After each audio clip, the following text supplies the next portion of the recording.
This is a real special place. It's Moccasins. You can also see the sacred Black Hills from here. We have a big battle brewing up there. Our ally and sister Lilias talked a little bit about that, and I've been working with Lilias for decades now. We stood together back in the 80s against the uranium miners who made an attempt to mine uranium, and we won, and they left. And for decades we didn't have to fight uranium in the Black Hills, and now the day has come again when we have to fight uranium miners in the Black Hills. And so I'm really happy to see Lilias here, and that there will be more people from Clean Water Alliance coming tomorrow to get this training. A lot of this training that we're going to be doing is skills-based, actual skills of messaging and working with the media, not just mainstream media, but social media, guerrilla media. We've been doing a lot of hands-on guerrilla media training with our young people, and they're just amazing at it. Today we put a challenge out that we're going to hang up a sign that says no pipelines in the trees that keeps apart, because we're fighting SacredWater, and we're going to help our relatives fight pipelines in their territories. And our relatives and allies up north, so-called Canada, have a banner like that in the trees where they're fighting pipelines. And so we made a banner and we hung it up in Kisa Park in solidarity with them. And our challenge was to put some guerrilla media out there, which is raw, unedited. You do it like on the spot, on the fly. You do it as it's happening, and within like 10 minutes, we had all kinds of guerrilla media out there. And we have a good ally here too, Suri Telfignia from Prairie Dust Films, who's been our ally before in the years past, over a decade now. And the kind of media work she does is not guerrilla media. It's more edited and polished and that type of media. We have people here who's going to teach us how to write a press release, how to write a press statement. All of this is really important, but the heart of our media work is the messaging, and we're going to have some training on that. We did a little bit of training today just to touch the ground on it, what our needs are, what kind of message do we want to put out there. Because the work we're doing on Moccasins on the ground is a real specific campaign to protect sacred water, to protect Mother Earth. And we're using sacred water as one word, we're using Mother Earth as one word, and we're doing that in order to try to create a paradigm shift in the minds of the people who are not on our side already. We need them to look at sacred water. We talked a lot about not going toilet in your house. If you live out in the country, put up an outhouse, have respect for sacred water. We did that at our house. Nobody's allowed to pee or poop in our drinking water at our house. And that's a statement, because we want people to look at their own conduct every day, the human need. How many times do you use your drinking water to go bathroom? If you have to use an outhouse, you become conscious of that. You become conscious of how many times you're doing that every day and how much water you're wasting. And it's a correlation on everyday human behavior to what the corporations are doing to the water, Mother Earth. So it's in the hopes of creating a paradigm shift that we use Mother Earth as one word, that we use sacred water as one word. A lot of people take these for granted. They think that it's going to always be here. It's not going to always be here. I think there's a saying, Vic knows it better than I, but if you put all the water that's drinkable on Mother Earth, it'll be a gallon. And what we have access to is a teaspoon. He can explain that better than I can. But it gives you an idea, an optic vision of how limited our drinking water is, and how this is a human fight. It's a human right to have drinking water. And I'm really thankful to my relatives who brought me snowmelt from the Shining Mountains, which is a very sacred place for us. And snowmelt is a very special kind of sacred water, so I'm really thankful that they took the time to get me snowmelt water and bring it. And I'm thankful to our ally Cindy, who brought us the beautiful sweet water from Nebraska, the Walla Aquifer, that we're fighting to protect from SacredWater and from uranium mining. And we're really trying hard to create an alliance with the right people in South Dakota, and I'm learning about messaging to that, because I don't consider myself racist or ethnocentric. I'm just very proud to be Lakota. And I believe it's a beautiful way of life that's worth defending and protecting and preserving and sharing and living. So,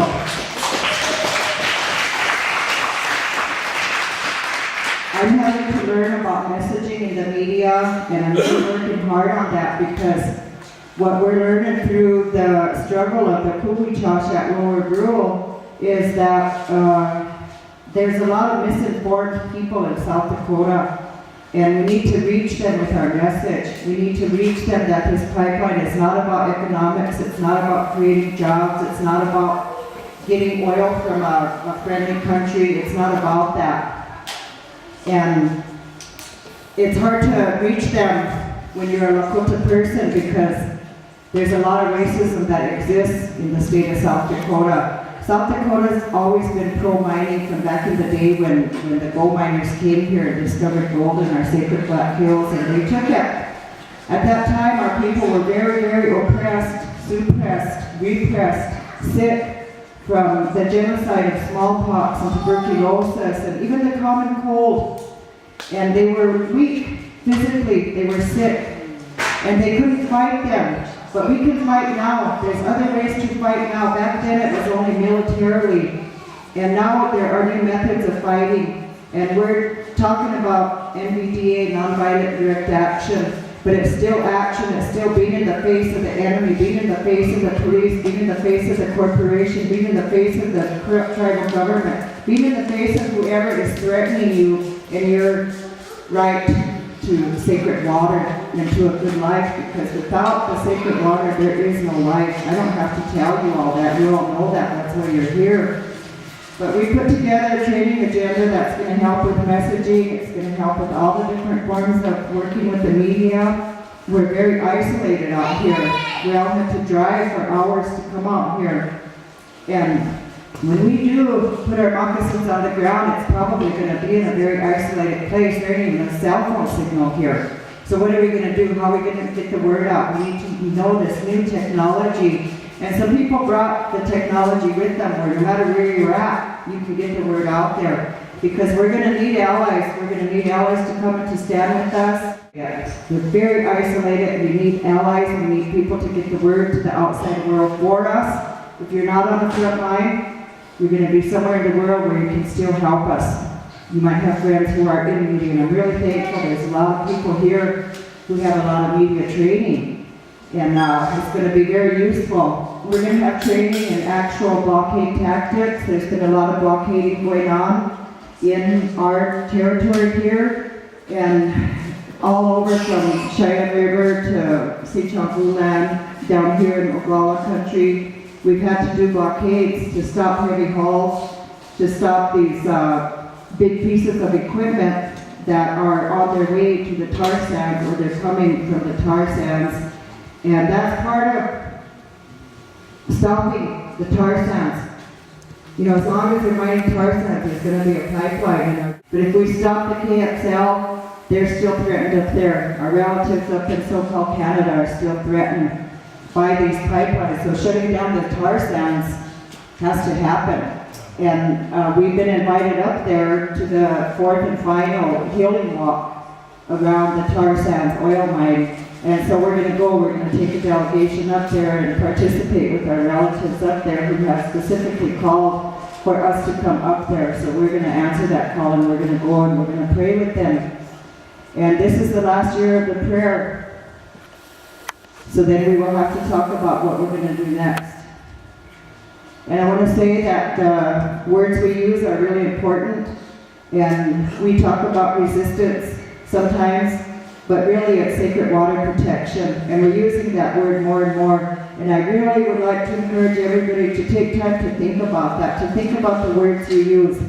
When we say indigenous resistance, what do they think? They think American Indian movement, they think militancy, they think everybody in camel who's threatening, you got to be afraid of that. You know, that's all brainwashing and propaganda. You know, our people are very, very spiritual, and the message that we put out there, the receiver will receive it through the lens that they normally wear. So we really need to educate our relatives and our neighbors and our townspeople and people who usually don't come into these kind of groups because they're comfortable.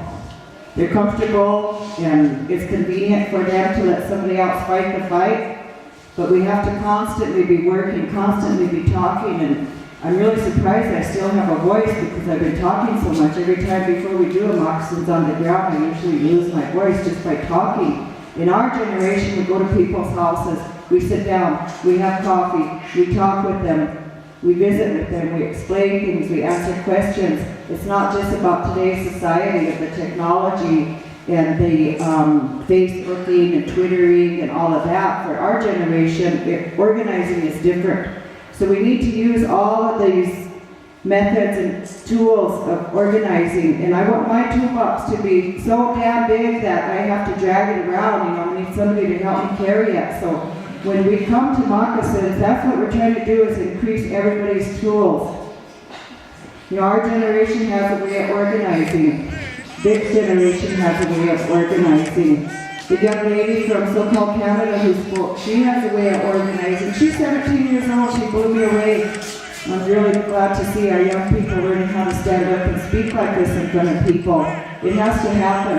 It has to be a generational struggle. That's the only way that we're going to win. So I want to ask everybody, you know, if you leave here tonight, bring some relatives when you come back tomorrow. Bring an auntie if you're young. If you're old, bring a grandson, a granddaughter, a niece, a nephew. These are family-based struggles. It's our Tioshpai that is doing this. All the generations together. This is our youngest one over here. He's now learning how to walk. And he's here, he's growing up in this. He's growing up protecting sacred water. He's learning how to voice his own need, which is to carry on the Lakota way. You can't do that without water. You can't do that without Mother Earth. None of us will live without Mother Earth. That's what that means. Many chose on me, through water there is life, and that goes across all boundaries. You know, it's not going to stop. They mine uranium in South Dakota. It's not going to stop at the Nebraska line. They're mining uranium in Nebraska. It's not going to stop at the South Dakota line. Just because you're Lakota or white or black or Asian, that doesn't create a boundary around you to protect you from any of this contamination. So all the human beings, all the two-leggeds, in a humble way, a good way, a spiritual way, a powerful way, we have to learn to stand together. And that's what we're going to learn in the next few days. So I'm so thankful to everybody for coming. We'll open our teacher.